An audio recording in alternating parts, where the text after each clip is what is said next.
بسم اللہ الرحمن الرحیم۔ السلام علیکم ناظرین، خلیفہ بغداد متوکل علی اللہ عباسی اہل بیت کا انتہائی دشمن اور پکا خارجی تھا۔ اس ظالم نے 236 ہجری میں حضرت امام حسین رضی اللہ عنہ اور دوسرے شہدائے کربلا رضوان اللہ علیہم اجمعین کی مقدس قبروں کو توڑ پھوڑ کر شہید کرا دیا اور روضہ شریف کی تمام عمارتوں کو بھی منہدم کرا کر کھیت بنا ڈالا اور کربلا کی زیارت سے لوگوں کو بالکل ہی روک دیا، یہاں تک کہ کربلا ایک ویران اور سنسان خوفناک صحرا بن گیا۔ اہل بغداد اور تمام دنیا اسلام کے مسلمان اس ظالمانہ حرکت پر انتہائی جوش اور تیش میں آ گئے، لیکن ایک ظالم اور جابر حکومت کا کون مقابلہ کرے؟ یہ ایک بڑا کٹن مرحلہ تھا۔ مسلمانوں نے اظہاری بیزاری کے لیے گالیوں سے بھرا ہوا اشتہار دیواروں اور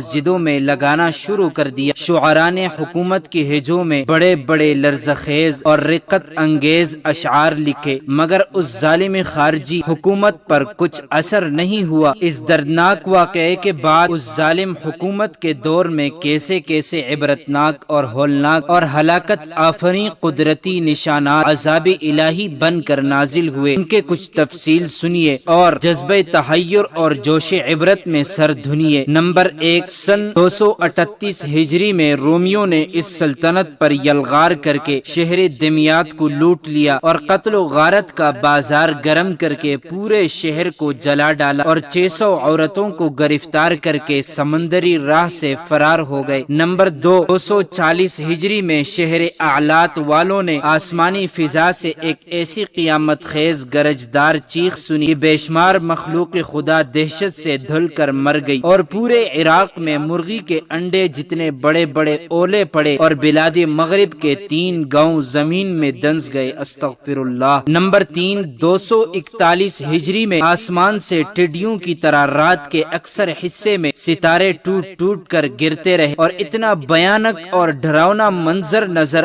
آنے لگا کہ تاریخی عالم میں اس کی مثال نہیں مل سکتی۔ نمبر 4، 242 ہجری میں اتنا خوفناک زلزلہ آیا کہ پہاڑ ٹکڑے ٹکڑے ہو گئے، زمین پھٹ گئی اور بڑے بڑے غار بن گئے۔ مصر کے گاؤں سویدار پر آسمان سے اتنے بڑے بڑے پتھروں کی سنگ باری ہوئی کہ لوگوں نے ایک پتھر کا وزن کیا تو وہ 10 رطل کا وزنی تھا، اور یمن کا پہاڑ جس پر کھیتیاں تھی اپنی جگہ سے چل کر بہت دور دوسرے کھیتوں میں چلا گیا۔ اور اسی سال حلب میں ایک پرندہ نمودار ہوا جو گدھ سے کچھ چھوٹا تھا، وہ 2 دن 40 مرتبہ بلند آواز سے اس طرح بولا، یا معشر الناس اتقوا اللہ، جس کا ترجمہ اے گروہ انسان اللہ سے ڈرو۔ اس واقعے کو پرچہ نویسوں نے 500 کی گواہی سے تحریر کر کے دربار خلافت میں بھیجا۔ نمبر 5، 245 ہجری میں ایسا ہلاک آفریں زلزلہ آیا کہ پوری سلطنت میں شہروں، قلعوں، پلوں کی تباہی اور بربادی سے سارا نظام سلطنت درہم ہو گیا۔ اسی زلزلے میں انطاکیہ کا ایک پہاڑ ٹوٹ پھوٹ کر سمندر میں گر پڑا، آسمان سے دہشت انگیز اور خوفناک آوازیں آنے لگی۔ مصر میں ایک ایسی دل ہلا دینے والی چیخ سنی گئی کہ دہشت سے لوگوں کے دل پھٹ گئے اور ہزاروں لاکھوں جاندار مخلوق فنا کے گھاٹ اتر گئی۔ مکہ مکرمہ کے تمام چشمے خشک ہو گئے، چنانچہ متوکل نے 1,00,000 دینار مکہ مکرمہ میں پانی کا انتظام کرنے کے لیے بھیجا۔ نمبر 6، 247 ہجری میں خود متوکل کے لڑکے منتصر باللہ نے سازش کر کے 5 ترکوں کو